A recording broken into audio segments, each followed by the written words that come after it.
Je suis le docteur Élodie Archier, je suis dermatologue et oncodermatologue à l'hôpital Saint-Joseph à Marseille.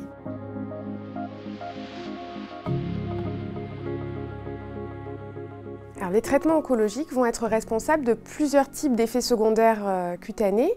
Ces effets secondaires cutanés peuvent être de tout ordre. Ça peut être des troubles de la pigmentation, ça peut être l'apparition d'érythèmes, des démangeaisons, de la sécheresse cutanée. Tout ça va dépendre du type de molécule qui est utilisé.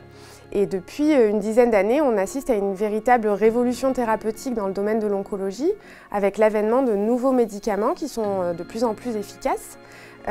Les trois grandes familles de traitements qui sont aujourd'hui utilisées en oncologie pour traiter le cancer, ce sont les chimiothérapies conventionnelles, les thérapies ciblées et les immunothérapies. Et bien sûr, chaque famille de molécules va être responsable d'effets secondaires qui seront spécifiques et qu'il faudra prendre en charge spécifiquement.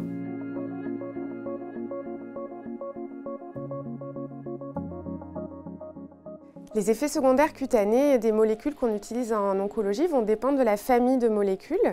Les chimiothérapies conventionnelles qu'on utilise depuis très longtemps et sur lesquelles on a le plus de recul vont avoir des effets secondaires à la fois sur la peau mais aussi sur les fanères, c'est-à-dire les ongles et les cheveux, avec bien sûr la chute de cheveux qui est connue sous chimiothérapie classique, mais également des effets secondaires sur la peau à type essentiellement de sécheresse cutanée qu'il faut savoir prévenir. Avec les thérapies ciblées qui sont des traitements plus récents et plus modernes qu'on utilise dans le traitement des cancers, on a également des effets secondaires sur la peau et sur les fanères avec des éruptions cutanées, avec de la sécheresse cutanée. Au niveau des ongles, souvent des atteintes du pourtour de l'ongle et des atteintes des extrémités qui peuvent être très invalidantes en réalisant des fissures pour lesquelles il faut savoir utiliser des traitements adaptés.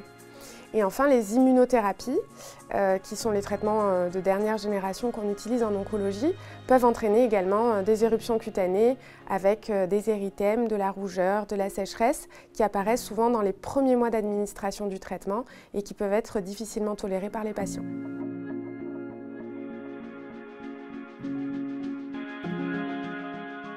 Lorsqu'on suit un traitement oncologique, il est important d'avoir des consignes de prévention pour éviter l'apparition des effets secondaires cutanés.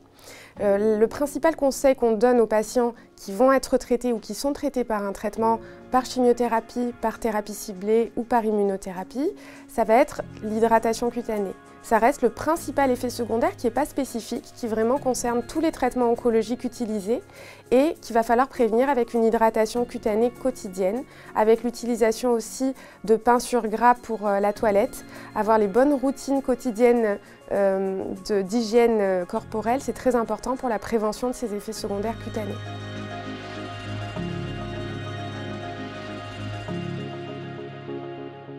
En complément des traitements oncologiques, qui restent bien sûr primordiaux dans la prise en charge du cancer, on peut utiliser des soins de dermocosmétiques qui permettent de prévenir la survenue des effets secondaires liés à ces traitements.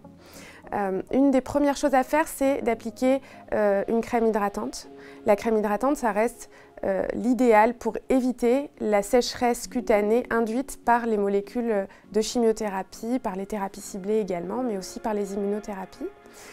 Bien sûr, il faut également se protéger du soleil lorsqu'on a un traitement oncologique parce que ces traitements favorisent la survenue de coups de soleil chez les patients traités par chimiothérapie notamment.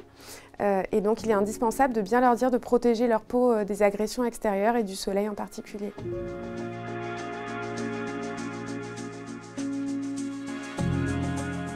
L'application des dermocosmétiques va s'appliquer sur différentes zones du corps et à différents moments lors de la prise en charge des patients en oncologie.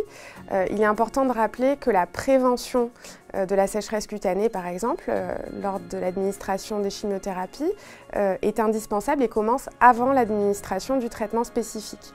Donc c'est pour ça que c'est important aussi de consulter son dermatologue pour connaître les soins à appliquer et hydrater sa peau correctement. La prévention solaire également démarre dès le début du traitement oncologique qui sera réalisé.